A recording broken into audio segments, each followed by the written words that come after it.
아니, 근데 책의 내용이 너무 광범위해서, 그렇죠, 그렇죠. 그리고 또 이렇게, 어떻게 보면 약간, 우리의 지금 사회적 문제까지도 이렇게 많이 다루셔가지고, 사실은 그런 부분에 있어서, 여기 책 내용에 이렇게 들어가 보면 제일 먼저 제가 이렇게 느꼈던 건 뭐냐면, 그 내용 중에 야, 네이버와 카카오가 없었다면 어떤 일이 벌어질까 이렇게 반문을 하셨더라고요. 그래서 정말 그러네. 네이버하고 카카오가 없었으면 어떻게 할까? 뭐 어떻게 생각하세요? 뭐 이가 없으면 잇몸으로 살지 않을까요? 잇몸으로 못 살고 이거 없으면 틀니로 살겠죠. 아, 틀니로. 어떤 의미? 틀니가 필요하겠죠. 씹어야 되니까 음식물을. 제 예. 생각엔 네이버와 카카오가 없었으면 제2의 네이버와 제3의 카카오가 생겼겠죠. 다른 대안들이. 예, 그런 인터넷 서비스가 있어야 결국 우리 생활도 편리해지는 게 있고 또 항상 기존에 현재 우리가 누리고 있는 것들은 또 다른 또 대안들이 또 생기기 마련이니까 저는 아마 네이버 카카오에 없었으면 또 다른 형태의 대안들이 또 생기지 않았을까 싶습니다. 그렇죠. 그 말씀을 이렇게 들어보니까 그 에릭 슈미트 이야기가 생각나는데, 그 인터넷 will disappear라고 그래서 인터넷은 사라질 것이다라고 하는 그 의미가 생활 속에 이렇게 들어가서 뭐 아무도 그 얘기를 하지 않는다. 그러니까 네이버하고 카카오가 없다라고 하는 걸 생각할 사실 이유가 없을 정도로 이렇게 우리 생활 속에 다 들어가 있다 보니까 그렇게 된 것 같고요. 그 다른 내용 중에 이제 이런 사업자들이 굉장히 우리에게 편한 것들을 이렇게 가져다 주잖아요. 그럼 거기에 보시면 무슨 간편 결제니, 챗봇, QR 인증이니, 얼굴 뭐 무슨 인증 결제, 뭐 인공지능. 근데 이렇게 보면 인터넷이라는 게 굉장히 편리하면서도 약간 불편한 게 좀 있잖아요. 이 책에서도 말씀을 주셨던데, 뭐 이렇게 과도한 개인정보가 노출된다든지, 뭐 딱 한 번 봤는데, 과도한 광고가 노출된다. 뭐 예를 들어서 우리가 동물의 왕국 야동 같은 거 한번 슬쩍 봤는데 그 다음부터 계속 그게 피치 화면에 떠서 어떤 뭐 난감하기도 한다든지 이게 약간 이렇게 트레이드 오프 관계가 있는데 편리함과 어떤 불편함 그런 거가 굉장히 난감한 때는 뭐 우리가 어떻게 이런 것들을 대처해야 되는지 뭐 그런 거에 대한 이야기도 좀 해주시면 참 동전의 양면인 것 같아요. 동전의 양면처럼 편리와 또 재미가 있으면 그에 후속적으로 따라오는 지금 말씀하신 개인정보 이슈, 뭐 빅브라더 이슈, 뭐 예. 여러 가지 문제들이 있죠. 또 뭐 더 나가서는 개인도 그런 걸 너무 젓다 보면 스스로 사고하는 법을 잃을 수도 있고, 그렇죠? 뭐 예를 들어 물고기를 잡는 법을 알아야 되는데 그냥 물고기만 계속 주다 보면 그거 익숙해지다 보면 아예 잡는 방법 자체를 잃어버릴 수도 있으니까 예. 말씀하신 것처럼 그런 걸 지향해야 되죠. 근데 저는 뭐 여러 가지 생각이 드는데 첫 번째로는 개인이 노력할 게 있고 두 번째는 사회가 노력할 게 있고 세 번째는 기업이 노력해야 될 게 있는 것 같아요. 다 각자 역할이 있는데 예. 첫 번째 개인의 노력은 말씀처럼 네이버 검색이든 구글 검색이든 그런 유튜브가 제공하는 거에 익숙해지다 보면 그거에 익숙해지다 보니까 스스로 사고하는 법을 잃거든요. 예. 그래서 개인 자체가 그런 디지털과 가끔은 멀어지는 노력도 해야 되고 때로는 디지털을 한두 개 너무 종속적으로 사용할 게 아니라 여러 개를 병행해서 사용하거나 새로운 걸 찾아서 사용할 필요가 있지 않을까 싶은 생각이 좀 들어요. 그래서 첫 번째는 개인이 의도적으로 디지털과 밀당, 전 디지털과 밀당한다고 이렇게 표현하는데 디지털과 좀 멀어지기도 하고 그러니까 디지털과 멀어지는 이유는 스스로 찾고자 하는 거죠. 스스로 생각하는 법을 익히고자. 예. 저만 해도 디지털과 IT에 푹 빠져 살면 게 제 일상임에도 불구하고 저는 뭐 예를 들어 퇴근하고 나면 집에서는 거의 디지털을 안 쓰려고 노력하고 제 방에 들어가지 않으면 서재에 들어가지 않으면 거실 공간이든 안방에서 특히 안방에서 아예 스마트폰에 이걸 두지를 않아요. 그러니까 예. 식사하면서도 절대 스마트폰을 보지 않고 그러니까 이런 저만의 철칙을 가지고 노력을 하거든요. 그런 노력도 좀 필요하고 그리고 구글만 네이버만 뭐 흔히 말하는 검색 엔진만 쓰는 게 아니라 흔히 주변에 있는 사람들이 추천하는 글들 그거는 검색이 아니잖아요. 사람이 한번 흡수한 다음에 그걸 전파하는 건데 그런 것도 의도적으로 많이 보려고 노력을 하고 카페나 커뮤니티나 브런치 같은 데에서도 세렌디피티라고 하죠. 우연한 발견.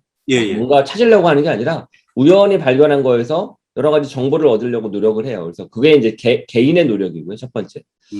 두 번째 사회의 노력은 그런 것 같아요. 이게 사람이라고 하는 게 뭐 푹 젖어들면, 즉, 숲 속으로 들어가게 되면, 예, 숲이 안 보이건 나무만 보이거든요. 예, 그거에 경종을 울려주는 게 사회 제도고 사회 규제가 아닐까 싶어요. 그래서 사회 정부의 어떤 규제라든가 사회 정책 같은 걸 통해 가지고 개인정보에 대한 어떤 경종을 울린다거나 한쪽으로 너무 치우치는 거에 대해서 문제 제기를 한다거나 뭐 예. 이런 것들이 좀 필요하지 않을까 싶어요. 그래서 두 번째로는 사회적으로 여러 가지 제도부터 해서 사회 단체들이 너무 과하게 쏠림 현상이 생겼을 때 그거에 대한 문제 제기를 해주는 거죠. 뭐 예를 들면 꽤 오래전에 페이스북의 개인정보 이슈, 뭐 그다음에 예, 예. 정치 관련해가지고 개인 정보를 활용해가지고 선거에 악용하거나 이런 사례도 있었잖아요.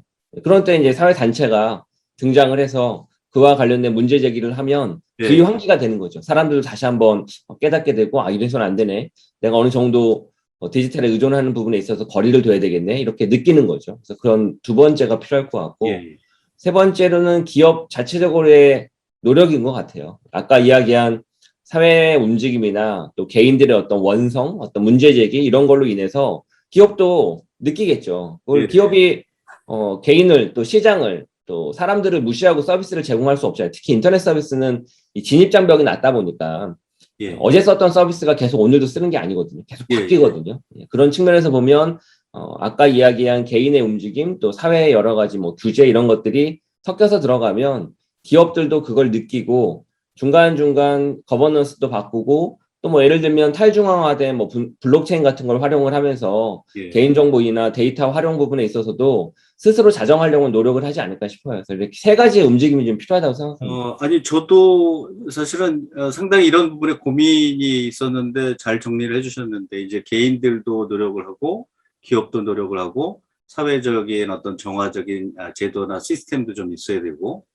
이런 것들이 이제 삼박자가 잘 맞아서 돌아가야 된다라고 하는 말씀인데, 사실 약간 좀 걱정이 되는 거는 이러한 자정 능력이 잘 오퍼레이션 돼야 되는데, 어딘가 하나가 좀 이렇게 빵꾸가 나면, 최근에 보면 그 리나칸 FTC 위원장이 이제 미국의 분위기가 이제 공정거래에 대한 분위기도 많이 나서 참 그런 부분이 조금 염려는 좀 많이 되더라고요.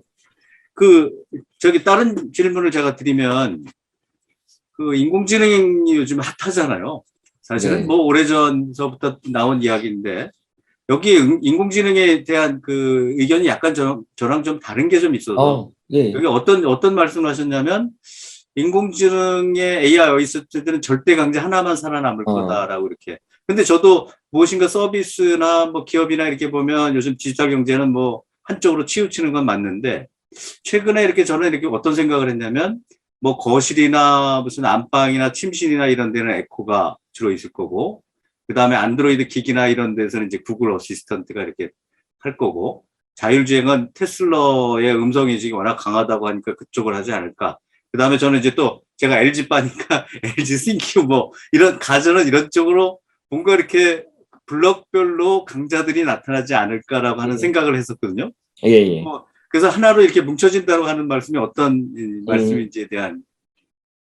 두 가지의 시각이 담겨 있어요. 사실 책에는 다루지 못했던 내용인데, 예, 첫 예. 번째는 저는 그 AI 비서라고 하는 건 공간에 따라 달라진다고 생각해요. 기기에 따라 달라지지 않고 공간에 따라. 예, 예. 공간은 크게 네 가지거든요. 하나는 집, 가정, 두 번째는 사무실, 음, 세 번째는 자동차, 네 번째는 이제 시티, 즉 거리. 예, 예. 우리가 살고 있는 도시 네 가지인데 맨 뒤에 자동차하고 도시 쪽 관련된 부분은 개인이 컨트롤하기도 어렵고 그리고 또 특히 자동차 같은 경우에는 모든 사람이 다 자동차를 타고 하루 뭐 24시간 이렇게 있지는 않기 때문에 그렇죠. 제한적이거든요. 예, 그런 면에서 보면 제일 중요한 거는 사무 공간과 회사와 그다음에 집인 것 같아요.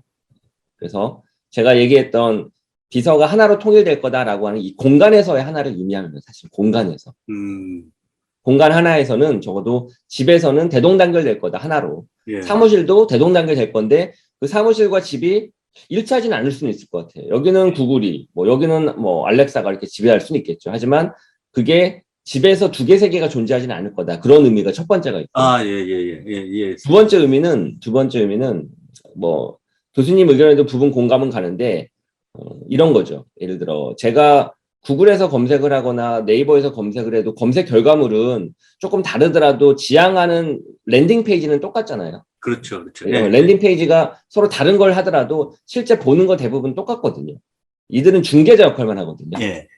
제가 말하는 AI는 정확히 두 가지 의미가 있어요. 하나는 맨 앞에 프론트에서 중개하는 역할이 있을 수 있고, 두 번째는 이제 그 기업 내부에서 돌아가는 알고리즘이 있을 수 있죠. 예, 예. 두 가지가 있거든요. 이 두 번째는 여러 개가 존재할 수 있어요. 예를 들어 A라고 하는 제조업체가 우리 회사에서는 알렉사가 훨씬 효율적이니까 알렉사를 이용해가지고 우리 쪽 관련된 컨텐츠나 뭐 솔루션 같은 것들을 뭐 알고리즘 만들어야지 해서 이걸 쓸 수 있고, 예. B라고 하는 제조업체는 아니야, 우리는 샤오미 게 좋아해서 샤오미 걸 쓸 수는 있죠. 예. 이렇게 이쪽 B2B 따는 취사 선택할 수 있고 여러 개가 존재할 수 있을 것 같아요. 강자 없이도 존재할 수 있고 강자가 여러 개일 수 있고. 그런데 이 맨 앞단 쪽, 맨 앞단 소비자 쪽은 사용자는 그렇게 움직이질 않거든요. 제가 오랫동안 인터넷 시장을 이렇게 돌이켜보면 대부분 절대 강자 하나가 시장 점유율 한 최소 60-70% 이상은 가져가더라고요. 그렇죠. 빅3가 있는 게 아니라 위너 테이크 올. 위너가 거의 한 60-70% 시장 점유율 하고 나머지가 쫙 깔리거든요. 그리고 특히 검색이나 AI 같은 건 더 그럴 거예요. 왜냐면 우리가 편하거든요. 네이버 검색 쓰면 네이버 검색만 주구장창 쓰거든요. 그렇죠. 구글 검색만 쓰면 구글 검색. 제가 다음에 다닐 때 가장 놀라웠던 것 중에 하나가 인사이트가 뭐였냐면, 다음에서 그 당시, 지금은 좀 바뀌었을 거예요. 당시 제가 한 10년 전에 가장 많이 검색어 입력창에 검색어를 뭘 입력하나 이렇게 봤더니 평균적인 스테디셀러가 네이버예요. 네이버에 근무하는 제 동료한테 물어보면 예. 야, 네이버 노이에서는 스테디셀러가 뭐냐? 뭘 가장 많이 검색하냐? 하면 다음이에요. 그러니까 다음에 들어오는 사람도 다음을 몰라요. 다음 따따따전 다음 점 넷을 알지도 못하고 예. 그냥 네이버닷컴 들어와서 다음 치는 거예요. 그만큼 예. 검색이라고 주는 사람들의 어떤 그런 그 첫 시작점이 되게 대단한 거죠. 원래 일반 사용자 소비자는 그러거든요. 그렇게 편하게 뭐에 이렇게 중독되고 그냥 그것만 쓰기 마련이거든요. 그러니까 저희는 이제 면에서- 그걸 관성이라고도 얘기하고 뭐 맞아요. 집중이라고도 좋은 표현이에요. 관성. 예. 근데 AI 어시스턴트 저는 그럴 거라고 봐요. 단 아까 설명드린 것처럼 차량은 좀 다를 수 있고 공간에 따라 집은 좀 다를 수 있고 회사는 다를 수 있지만 집 하나에서는 하나만 쓰일 거라는 거죠. 그런 의미에서 제가 말씀드립니다. 예, 예. 이해했습니다.